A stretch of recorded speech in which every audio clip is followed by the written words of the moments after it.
when you look through all of this, so you must have had really supportive family who said, wow, you're going into this music stuff, especially they got you the turntables.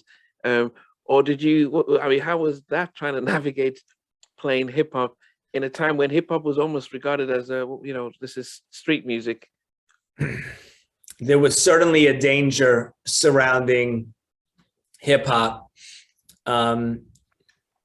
In the early 90s, there was kind of an air of danger when people thought of concerts and when people thought of the parties and even when people thought of the music. I don't think when my parents bought me turntables and a mixer for my 10th birthday that any of us had any idea that DJing would become my career and the foundation of my identity. Wow.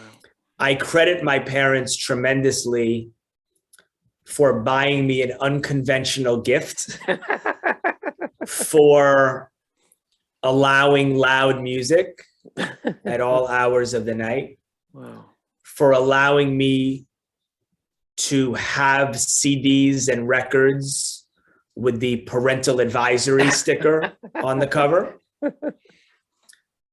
And I credit my father for taking me to hip hop concerts when a lot of parents were scared to. Wow.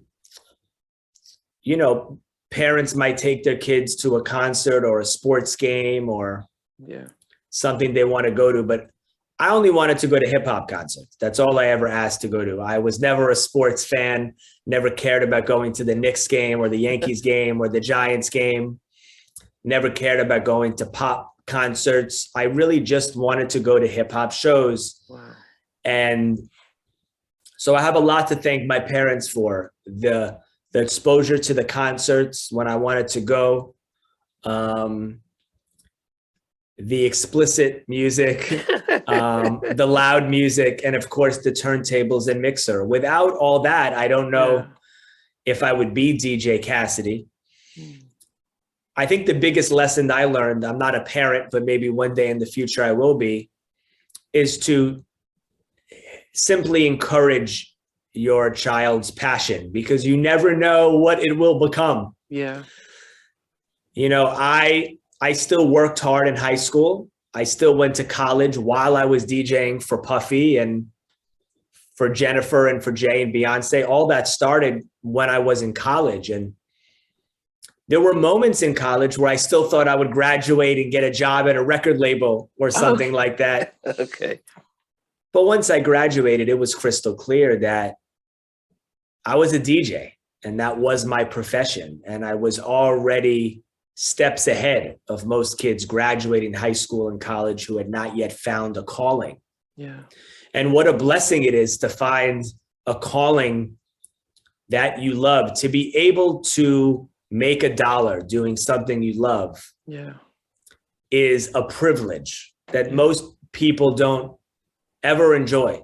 And so every time I earn $1 playing records and making people dance, I'm extremely grateful. I'd be grateful for those opportunities if I didn't make $1.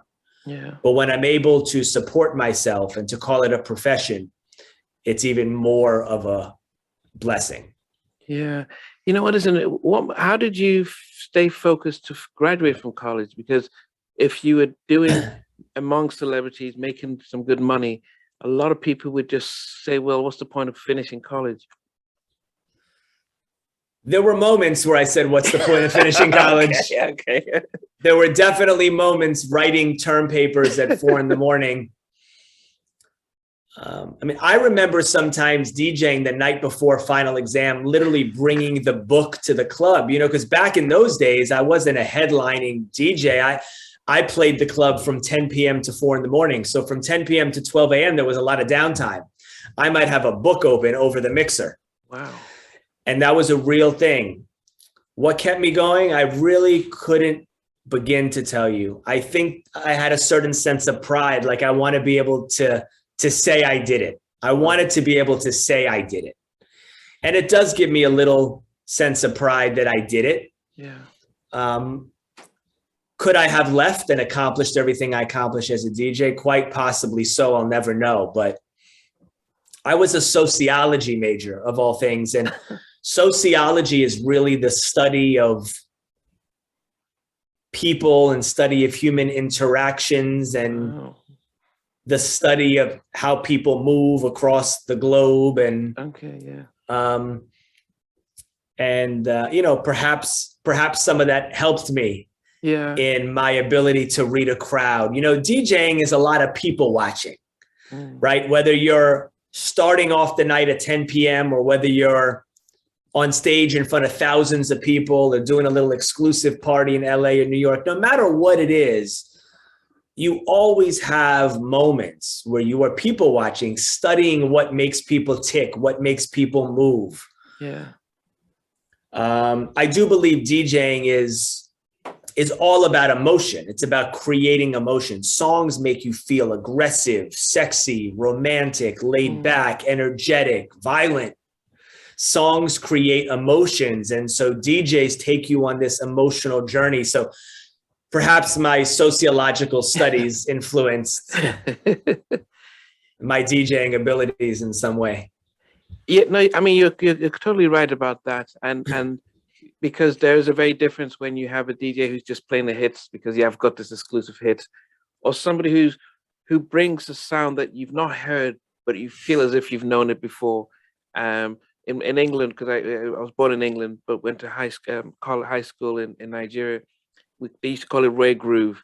So it is like the late 70s, mid 80s, where it's a jam that Ray rare, you don't, you know, mix it with some Caribbean soul, but it's stuff that it wouldn't be popular. And so you just really vibe to it and stuff. And a DJ would see, okay, people are moving there, and then they bring in something else, and then they get something popular and stuff. Finding the music, that must be the hardest part, not just playing all the big hits, but playing stuff that people don't know but appreciate. How hard was that? Well, as a young kid, discovering new music was the most exciting experience because so much of what I heard was new. I would be in a clothing store and hear a record. I would be at a nightclub and hear 100 records I didn't know. I'd be at, you know, an industry party and hear another 100 records I didn't know. I'd be watching TV and hear a song in a commercial. You know, when you're young and you know so little, everything feels new. And I absorbed everything. You know, a lot of my early research was me going to clubs in my late teens, early 20s, listening to other DJs. I would come home late at night. My mom would have an eye open, scream my name, Cass, is that you? Are you home? And she would say, where were you? And I would name 3 clubs. And she would say, who did you go with? And I would say, alone. You know, I would go out to these clubs alone to study. And this was really before smartphones. So, you know, I might have had a cell phone, but you couldn't really type on it. I would literally bring a little notebook and a pen to write down song titles. Or if I didn't know a song title, I would listen for the chorus and write down a lyric and then go home and have to figure out what that song was. Wow. Some of this was even before the internet, although most of it I had the internet and you could Google it. But this was even before Googling was, you know, something we did 100 times a day. So really I'd wake up the next morning and call people. I'd call an older person than myself and say, what's this song? And I would start singing the line or reading the lyric that I wrote down. Sometimes I would be in a club and I would go to a payphone, if I didn't have a cell phone at that point, and sing the chorus that I had just heard into my home answering machine. Wow. So that the next day I would have a record of the songs I wanted to learn. Now, of course, you Shazam it. You know, it's easier now. It's still a fun process, but that, you know, those experiences, you can never relive those. You know, your first experiences are always the most exciting. They will never be topped. Yeah. Puffy seeing me at a club and giving me his number and telling me to call him. It doesn't matter how exciting a party is. He could throw the greatest party on earth. It will never beat that moment. You know, being discovered is a moment. No matter how exciting Past the Mic gets, it will never feel like the night Volume 1 aired. It will never feel like that again. And that's a good thing. That's a beautiful thing. The night that Pass the Mic Volume 1 aired, I went to sleep feeling like I had stumbled upon something so special. And I was so nervous because I didn't know what to do with Volume 1. I sat on it for a minute. I didn't know where to air it. I thought no one would watch, and I didn't know what to do with it. And then that night I went to bed feeling like, wow, this was discovered and people reacted. So the firsts are always the most exciting. Yeah. Thanks for watching. Please remember to subscribe to the channel, but most importantly, to press the notification bell so that you can be notified when we do have a new interview. Loads to come, but thanks a lot for watching.